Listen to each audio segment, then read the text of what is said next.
হে আসসালামু আলাইকুম, কেমন আছেন সবাই? লক্ষ কোটি বছর পরে মনে হলো যে একটি ভিডিও পোস্ট করা দরকার, এই জন্য একটি রোস্টের ভিডিও নিয়ে চলে এসেছি। আই হোপ সবার ভালো লাগবে।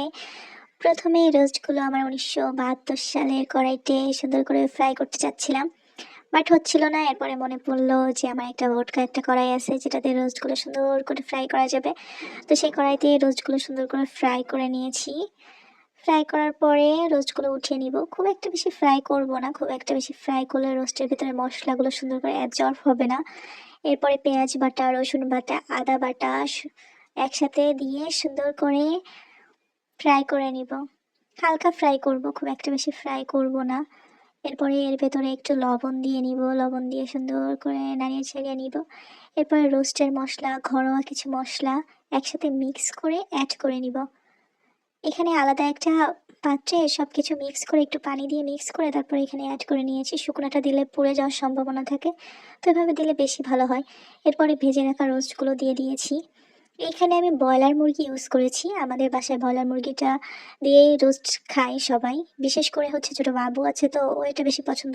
আপনারা চাইলে আপনাদের ইচ্ছা মতন মুরগি ইউজ করতে পারেন। এখানে আমি একটু পানি দিয়ে কষিয়ে নিচ্ছি।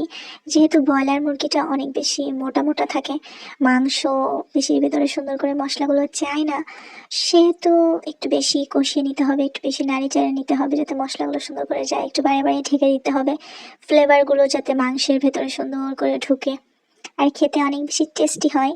এই যে সুন্দর করে কষানো হয়ে গেছে। এখন এখানে আমি লিকুইড দুধ ইউজ করেছি, এটা গরুর দুধ ছিল। এর ভিতরে কয়েকটা কাঁচামরিচ দিয়েছি।